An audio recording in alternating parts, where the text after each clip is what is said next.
there is a term called 狮子城, that's Lion City. It was missing in some of the edition in the historical report, readings, places, people, and evidence. The main source of this 赤土 is come from this particular passage in the book of Sui, that is the history of Sui Dynasty, bibliography of 赤土 kingdoms. So in this bibliography, it mentioned that the king's family names of 赤土, okay, is Chitan. Chitan is actually Gautama, the translation of Gautama. That is the surname of Buddha.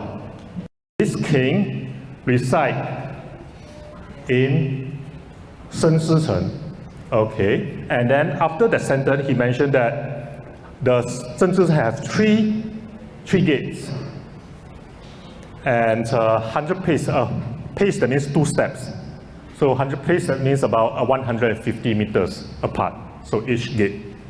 Of course, my specialty is ceramics. I know that if you are a businessman and you have 3 tons of ceramics, so I believe Chang Jun did the same thing. He took 1 month to that. He didn't mention where is it, okay, but how long do you think you need to travel?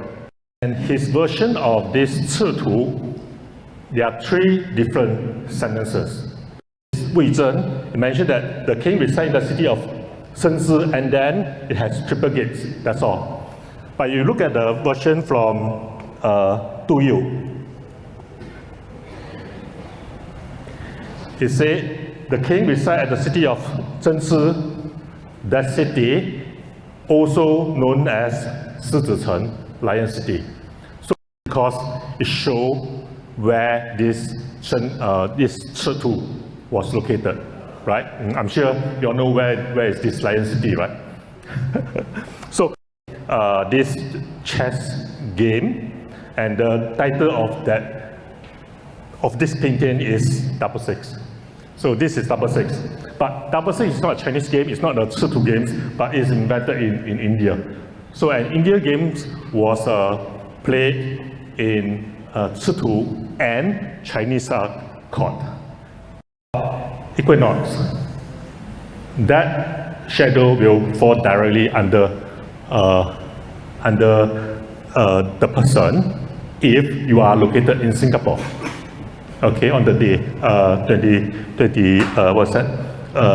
Spring equinox, that is about 20th of March, and for spring that will be 22nd of September.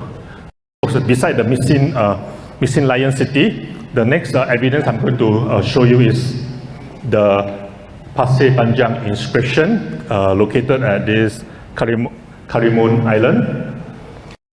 Bibliography of 赤土 mentioned that the king is the surname of the king is Gautama, and Gautama is the surname of Buddha. And this inscription, just 50 kilometers away from where we are now, mentioned a monk called Gautama. Okay, there are 3 sentences here. For first part of my talk, okay, we notice that there's a missing Lion City, okay, and then there's a loss in translation, probably, okay, and there is a Pasir Panjang inscription, very solid evidence, and it mentioned the religion practice here, it mentioned the king's names, okay, so, and I did the piece of stones to it around 8th century, which is very near to 赤土 and Yi Jing's visit. The next part of my talk is about the Mo Luo Yü, the Malayu. They are mainly in the Tang Dynasty, the history of Tang Dynasty history, and the Yuan Dynasty history. There are some other sources like Indian sources like Chola inscription and Marco Polo, the Italian traveler. So, but because of these topics, I'm not going to touch on these 2, but my books come in, is going to have a lot of discussion on them. the trade route in this Southeast Asia, the first location is Mo Luo Yü. And then the next one, the next location is Malayu. So if we can find out where is Mo Luo Yü, we actually can use as an indicator to show where Malayu is. Srivijaya have two capitals. So the west capital is known as Lang Barus. So Barus, Lang Barus. Mo Luo Yü, Lang Mo Luo Yü. So what is Lang? I've been working in Aceh. Lang in Aceh local language means inside. Li, inside. Chinese word Li, inside. So maybe coincidentally, in Tang Dynasty, the word inside referring to a block of about 500 meters, some 500 meters in the capital. So it's actually a block. Inside is in a block. Okay, a area, a block. In history of Tang Dynasty, it mentioned that Langborus, it has a very precise location. It mentioned that during the summer solstice, if you erect a pole 8 feet high, it casts a shadow of 2.5 feet. With this height of pole and the length of the shadow, only one location that's along the north 5.5 degrees. And north 5.5 degrees, there are two candidates. One is Aceh, one is Kedah. Both have a very old, long history.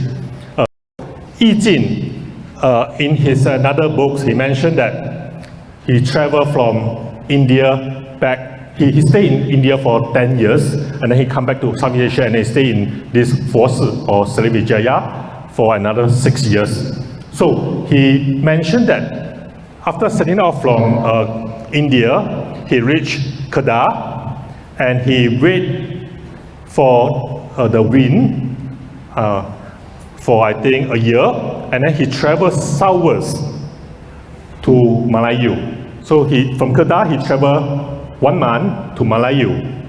And the most important sentence here, he mentioned that Malayu is also the location that transit.